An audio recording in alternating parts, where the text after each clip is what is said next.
Daily Darbar நேயர்கள் அனைவருக்கும் வணக்கம். நீங்கள் ஆவலோடு எதிர்பார்த்து கொண்டிருந்த அந்த கருத்து கணிப்புகள் நம்ம ஸ்டார்ட் பண்ணியிருக்கிறோம். முன்னாடியே நம்ம அனலிஸ்ட் பார்த்தசாரதி சார் தமிழ்நாடு முழுக்க மண்டலம் வாரியாக நம்ம அனாலிசிஸ் பண்ணியிருக்கோம். கிட்டத்தட்ட அந்த அனாலிசிஸ் நிறைய மெயின் ஸ்ட்ரீம் மீடியாவும் அதை எக்ஸ்பிளைன் பண்ண ஆரம்பிச்சாங்க. இப்போ ஒவ்வொரு தொகுதியாவே மைன்யூட்டா மைக்ரோ அளவுல டக்கு டக்கு டக்குன்னு சின்ன சின்ன அனாலிசிஸா நாங்க போடலாம் அப்படின்னு முடிவு பண்ணியிருக்கோம். வணக்கம் sir, welcome to the show. வணக்கம் விக்னேஷ், வணக்கம் நேயர்கள்.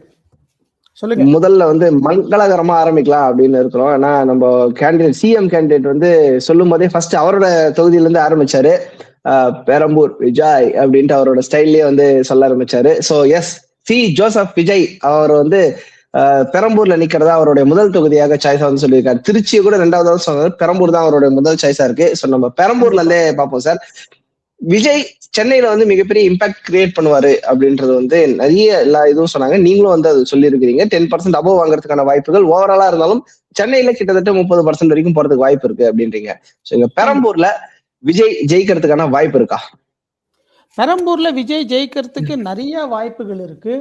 ஏன்னா பெரம்பூரோட தொகுதி கிறிஸ்டியன் மைனாரிட்டி கொஞ்சம் அங்க பாப்புலேஷன் ஜாஸ்தி, ரொம்ப வருஷமாவே. அது அங்க ரயில்வே இதுல இருக்கிறதுனால அது அங்க நிறைய இருக்கு. பிளஸ் அங்க இந்த ஒர்க்கிங் கிளாஸ் அங்க ஜாஸ்தி. ஸோ ஒர்க்கிங் கிளாஸும் ஜாஸ்தி, ஓரளவுக்கு இது பட்டியலின சமூகமும் அங்க ஜாஸ்தி.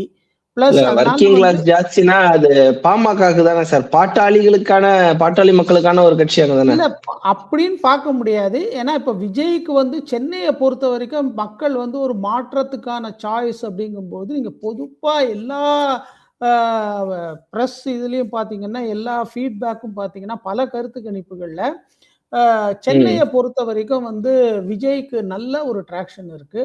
அண்ட் ஓவராலா சிட்டி அர்பன் சென்டர்ஸ்லயுமே இந்த விஜயை ஒரு first choice for change or biggest choice for change அவரை தான் பாக்குறாங்க.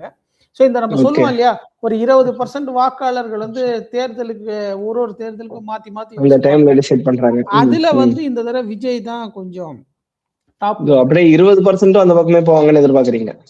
கண்டிப்பா 20% அந்த பக்கம் போக மாட்டாங்க. ஏன்னா சீமான் எப்படியும் ஒரு 4-5% வாங்கிடுவாரு. இன்ஃபேக்ட் அவர் 6% தக்க வச்சுக்கணுங்கிற முயற்சியில 5% அவர் வாங்குறானே வச்சுப்போம். சோ 15% விஜய், 5% சீமானு நம்ம வைத்துக் கொண்டாலும் சென்னை எங்களுடைய கோட்டை அப்படின்னு சொல்லக்கூடிய திமுக அவங்க ஆல்ரெடி வாங்குற 20-25% ஓட்டு தக்க வச்சாலே போதுமே சார், அவங்க தானே ஜெயிப்பாங்க அப்படின்னு சொல்ல முடியாது. ஏன்னா இப்ப சில தொகுதிகள்ல எப்படியும் விஜய் ஒரு 30 இப்ப நீங்க பாத்தீங்கன்னா கடந்த 2021 தேர்தல்ல இருக்கிறதுலயே லோயஸ்ட் ஓட்டிங் பர்சன்டேஜ்ல ஜெயிச்சது உசிலம்பட்டி 33.53, அப்புறம் காட்டுமன்னார் கோயில், அந்த மாதிரிலாம் இருக்கு ஒரு 3 தொகுதி. சோ இப்ப சென்னையில எப்படியும் அவர் ஜெயிக்கணும்னா ஒரு 33-34% ஓட்டு வாங்கி ஆகணும். அது சென்னையில தான் அவருக்கு நல்ல வாய்ப்பு இருக்குன்னு எல்லாரோட ஃபீட்பேக். இந்த நம்ம பெரம்பூர் தொகுதியை பொறுத்த வரைக்கும் ஏதாவது ஒரு பர்டிகுலர் டேட்டா அந்த மாதிரி இருக்கா? ஏன்னா ஆர்டி சேகர் அவர் திமுக அவர் தான் இப்ப சிட்டிங் எம்எல்ஏவா இருக்கா, அவர் தான் போட்டியும் போடுறாரு இந்த வாட்டியும். ஆப்போசிட்ல ஆனா பாமக தான் இருக்கு. சோ இது டைரக்டா இருமுனை போட்டி மாதிரி வச்சுக்கலாம் இந்த தொகுதியில. ஏன்னா பாமக கம்ப்ளீட்டா ரைட் ஆஃப் பண்ணிடலாமா? கரெக்டா இருக்குமா அது? அதாவது இது எப்படி இருக்கும்னா, விஜய் ஜெயிச்சாலுமே ஒரு 32-35% ஓட்டு வாங்குவாரு. அது டஃப்பா இருக்கும். ஒரு ஜெயிக்கிறது ஒரு மார்ஜினலா தான் ஜெயிப்பாரு. ஒரு பெரிய, அதாவது இப்போ சிஎம் சார் ஜெயிக்கிற மாதிரியோ அந்த மாதிரி மார்ஜின்ல எல்லாம் ஜெயிக்கிறது கஷ்டம் அந்த தொகுதியில. பட் ஆனா அவர் ஜெயிச்சாலுமே ஒரு லோ மார்ஜின்ல ஜெயிப்பார். ஏன்னா நீங்க ட்ரெடிஷ்னலா பாத்தீங்கன்னா இங்க நீங்க பாருங்க, இப்போ நீங்க இந்த ஸ்கிரீன்ல பாத்தீங்கன்னா இப்போ 11-6 இதெல்லாம் சிபிஐஎம் ஜெயிச்ச தொகுதி. இது நடுவுல நீங்க உழைக்கும் வர்க்கம்னு சொன்னீங்க வேற. ஆமா, அதான் நான் சொல்றேன்.